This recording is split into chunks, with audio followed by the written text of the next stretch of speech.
The not-so-secret lives of concubines in ancient Japan. Did you know that over half of Japan's emperors are said to have been born from concubines? Historically speaking, Japan's imperial line was preserved by a combination of concubines and cadet royal families called miyaki, who could supply a male heir in a pinch. Don't be surprised. Yeah, both the Meiji Emperor and his son, the Taisho Emperor, are the sons of concubines. Hello, friends. Well, if you often fantasize about the past and really want to know about the history of ancient civilizations, then you're in the right place. Welcome to Unthinkable Past, a channel better known for dishing up the outlandish ancient traditions of all times.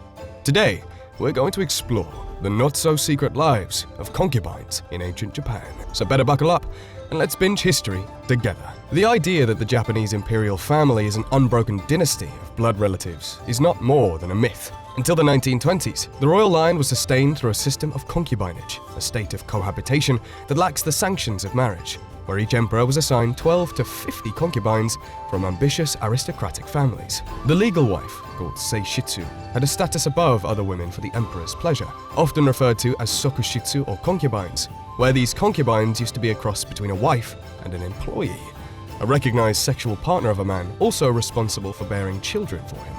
And, before monogamy was legally imposed in the Meiji period, concubinage was also common among the Japanese nobility.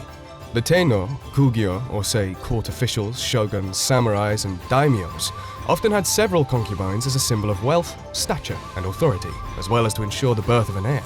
Well, how were these concubines chosen? Officially, the concubines were from noble families, say the high-ranking aristocracy.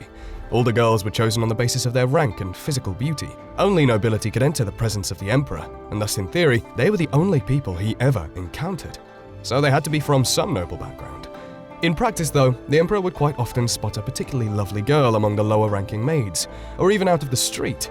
However, when a commoner became a concubine, she was, in fact, supposed to literally have jumped into the jeweled palanquin, as her family was mostly well compensated to be mocked as firefly lords behind their backs, upstarts who had flitted after the fire in their daughter's tail. Now let's get to their courting. When the emperor had to sleep with a concubine, the whole procedure was strictly regulated. The girl had to be stripped at first and searched to make sure there were no weapons or notes on her body or in her long, beautiful hair. No hairpins were allowed, and combs had to be checked to make sure there was no sharp edge. If it was the girl's first time, one of the elderly ladies would check to see if she was a virgin. And once she and the emperor were in bed, there would be two ladies in waiting lying wide awake in the chamber, one on each side. Two others listened behind screens not far away to ensure that the girl did not make any requests for herself or her family. Now, no doubt all this formality was as oppressive for the emperor as for the concubine. Thus, early emperors took to spending a lot of time in the bath, where there was just one cheerful low-class girl to scrub his back. And you know what? Quite a few children were also born to these bath attendants, who later became known as the children of the bath. Some later emperors, however, eventually put an end to this practice, and thereafter the emperor had to bathe in the men's palace. So, was it a life in leisure? Well, intrigues and bickering among concubines were rampant and ensured that daily life was far from a life of pleasant leisure. The internal hierarchy was firm and inflexible to such an extent that the concubines would have to fiercely guard their unofficial ranking and do virtually anything to advance. As a matter of fact, spending a night with the emperor was hard to come by due to the high number of concubines available. Even so, this was the best a concubine could hope for, since giving birth to an imperial offspring was the best, quickest, and safest way to jump up high on the list.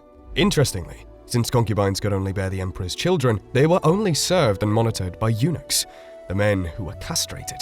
Well, if we get to the huge number of offspring from such concubines, one of the shoguns outdid all other nobility. The 11th, Ayanari, the grandfather of the 15-year-old youth whom Princess Kazu traveled from Kyoto to marry. During his lifetime, 1773 to 1841, he fathered 53 children by 27 concubines, though many of the children died as babies, and others were mentally incapacitated or physically disabled. There were also many other women who did not bear children and whose names have not been recorded.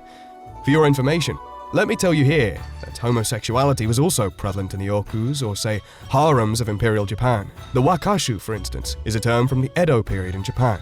Roughly translated as beautiful youths, the word describes young men who had reached puberty but had not yet attained fully fledged manhood, and who were eligible for sexual relations with both women and men. The wakashu are sometimes also termed the third gender of Imperial Japan. During adolescence, when the wakashu was sexually mature but free of adult responsibilities, it was socially acceptable for them to be enjoyed as sexual partners by both women and men. Considered to be at the height of their beauty, these young men played an important role in the sexual and social practices of the Edo period and enlighten us today about the gender fluidity present in traditional Japan. Moving on. As far as some outdoor activity for these concubines is concerned, going to pray for the emperor's health for a son or at the tombs of the emperor's ancestors was the only time when these women were officially allowed to leave the palace. But the best opportunity was after the regular temple trips, when the leading ladies often treated their maids to a play at the kabuki theater on their way back to the castle. Over the years, many of them, chafing at their enforced chastity, found ways to take advantage of this. The temptation to stray was sometimes irresistible, though the penalties were very severe. The long trunks used to bring kimonos and other goods into the palace were long enough to hold a man. And sometimes they did. Kabuki actors, most of whom moonlighted as male prostitutes in those days. They were often smuggled in on a regular basis, and women also sometimes smuggled themselves out. Talking of their trials and punishments for misdeeds, an imperial concubine named Nakanoe Nakako, for instance, in 1609, became embroiled in a sex scandal involving both courtiers and young women in the emperor's service. As punishment, Nakako was banished to an island in the Pacific Ocean, but she never reached her destination. Instead, she was shipwrecked and spent 14 years in a remote village on the Izu Peninsula before she was finally allowed to return to Kyoto, and then she converted to a nun. Another famous case took place in 1714, when Ejima, one of the most senior concubines in the palace, took her maids to the theater. There she was entertained by a handsome kabuki actor called Shingoro Ikushima. Legend has it that they met over and over again, and Ikushima was even brought into the women's palace in a trunk, as I told you earlier. When Ejima was discovered, both of them were sent separately into exile. Ejima had to leave the palace by the Fujomon, the unclean gate, a small side gate used only for those who died in the palace or left in disgrace. She walked through barefoot in a single white shift. Her family was held responsible for her bad behavior, and her brother was also sentenced to death by harakiri. The 300 maids who had accompanied her to the theater and enjoyed the company of actors themselves were reprimanded. However, this is not the only horrific fate imperial concubines would face, as they also suffered from abuse and torture. There was even a period when they were forced to die with the emperor, to the extent of being buried alive. On the contrary, concubines did sometimes wield significant influence, like Nene, the wife of Toyotomi Hideyoshi, was known to overrule her husband's decisions at times, and Yododono, his concubine, became the de facto master of Osaka Castle and the Toyotomi clan after Hideyoshi's death. Well, both wives and concubines had to retire from concubinal duties at the age of 30, and as a result, there'd always be a constant need for fresh young concubines. However, Sono Sachiko was the last concubine of the Emperor Meiji of Japan. Although Meiji was the last Japanese emperor to have more than one concubine, the official role at court was not abolished until 1924. Surviving concubines remained as members of the imperial family in retirement. In 2005, Prince Tomohito of Mikasa urged the revival of concubinage to address problems related to male-only primogeniture in the current order of Japanese imperial succession. Well, there you have it. We hope you liked this video. If you did, hit the like button and subscribe to this channel without any delay. Make sure you turn on post notifications and also let us know in the comments section about your views on the lives of these imperial concubines from ancient Japan.